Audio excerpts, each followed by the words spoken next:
Bonjour! Au Gossette Bas cette semaine, ouais, on a repassé notre 2 semaines au chalet. Et quoi de plus plaisant que de se faire des nouveaux pavés?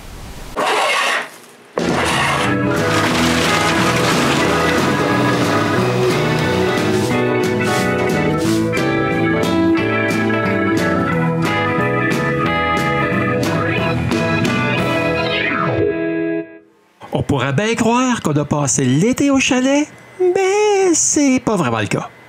J'ai fait des choses à l'atelier, vous allez voir bientôt. Mais que voulez-vous? On aime bien la tranquillité qu'on retrouve ici. C'est dur de ne pas y venir souvent en été. Par contre, la dernière fois, René et moi, on a ramassé du sable et des petites pierres pour faire du béton.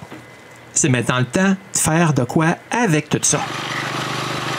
Donc, on installe notre bétonnière à l'endroit où on stationne le camion et c'est parti. Par contre, mon moteur électrique, il veut pas fonctionner plus qu'une couple de minutes. Je le remplace par le moteur de ma vieille tondeuse. Faire du béton, c'est pas vraiment difficile. Un peu d'eau, suivi de cailloux. Ensuite, j'ajoute le ciment. Quand c'est bien mélangé, c'est le temps d'ajouter le sable. Je vide le seau en 2 coups. Ensuite, on vide tout ça dans la brouette.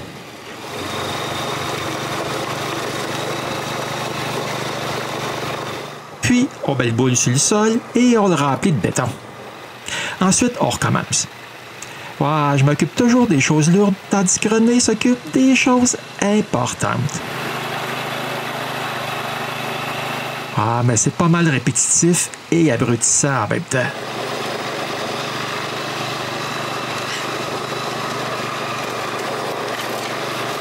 Mais on a des courtes pauses parce que le réservoir d'une tondeuse, c'est pas vraiment comme le 125 litres de mon camion.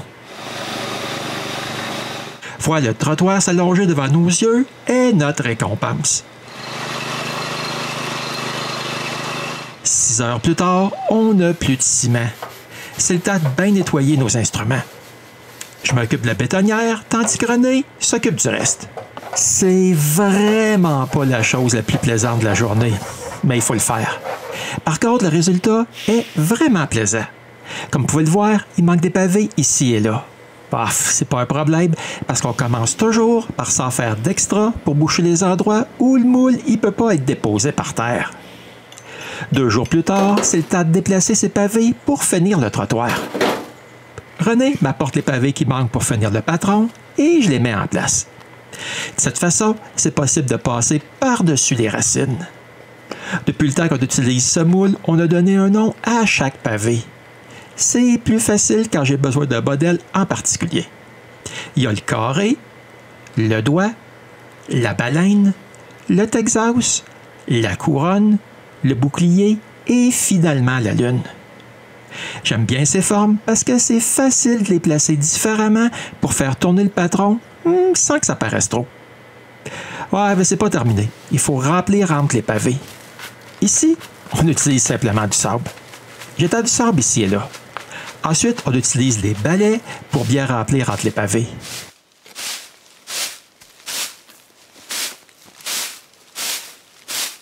En tout cas, on est bien content du résultat. Ouais, mais notre amour du béton au chalet, c'est pas d'aujourd'hui. La toute première chose qu'on a coulée en béton a été les 4 coins de la remise. Ensuite, on a creusé 1,20 m pour couler les 11 pylônes qui retiennent le chalet. Ça, c'était en 1994. 9 ans plus tard, soit en 2003, j'apporte ma bétonnière et on coule ce gros bloc de béton. Wow, il faut un très gros bloc pour soutenir ma tour de 19 mètres de haut. Mais même avec ce gros bloc, j'en voulais encore plus. Donc, on coule 3 autres cubes de béton, plus petits. OK, on les voit plus parce qu'ils sont tous recouverts de végétation maintenant. L'année suivante, en 2004, on remplace notre trottoir de bois. Comme vous pouvez le voir, c'était pas un luxe. Je fais donc un moule sommaire et on coule le béton directement sur le sol. Cette bétonnière était déjà, il y a 20 ans, pas mal vieille. Et déjà dans le temps, on utilisait notre vieux moteur de tondeuse pour le faire fonctionner. Ouais, ce qui me fait réaliser que je devrais peut-être faire un changement d'huile. Ça nous a pris 2 jours pour couler le trottoir. Mais presque 20 ans plus tard, il est encore là. Il part du devant du chalet jusqu'à Remise. Il y a même une petite marche pour y entrer.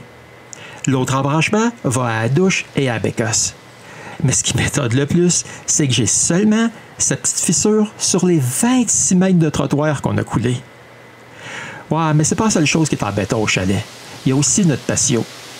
On a eu pendant plusieurs années ces pierres plates. Ouais, puis c'était pas mal difficile d'y placer une table droite. Avec nos pavés de béton qu'on a coulés, c'est bien plus facile. On a fait ça en plusieurs années. On a commencé par ici, juste à côté du trottoir. Ici, on peut bien voir que les pavés à ma droite n'ont pas eu le même mélange de béton. Ils ont été coulés une autre année. Mais en une couple d'années, on a réussi à se faire un patio. On a tellement aimé ça qu'on a aussi fait au cours d'une autre année l'autre côté du chalet. Il y a des pavés tout le long et aussi une base pour la bonbonne de propane et pour le baril d'eau de puits. Une autre année, on a fait l'arrière du chalet. Maintenant, on peut marcher tout autour du chalet sans piler dans le bout. Par contre, c'était pas le cas pour aller au puits. On a donc continué notre trottoir jusqu'à nos vieilles roches plates. Mais depuis que c'est maintenant possible de venir ici en camion, on a allongé notre patio. Jusqu'à moi, on a fait ça il y a 2 ans. L'an dernier, en 2 séances de béton, on s'est rendu jusqu'ici. Cette année, on l'a encore allongé de près de 5 mètres. Par contre, René veut pas que je coule du béton sur tout notre stationnement. Wow, on va voir ça, là. Mais cette fois-ci, on s'est pas mal reposé le reste du temps. On n'avait pas vraiment le choix. Il n'a pas vraiment fait très beau. Ce qui m'a donné la chance de travailler sur mon système de surveillance et aussi sur mon nouvel afficheur que j'ai installé au mur du chalet. Ouais, j'avais fait la boîte à la maison avant de partir.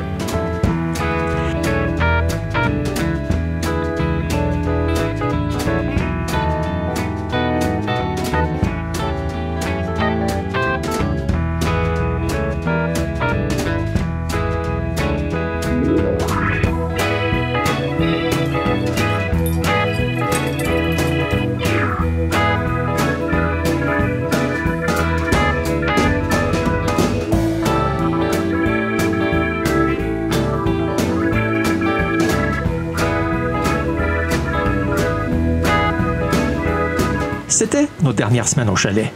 Et on se revoit bientôt dans mon atelier au Gosseux de bois.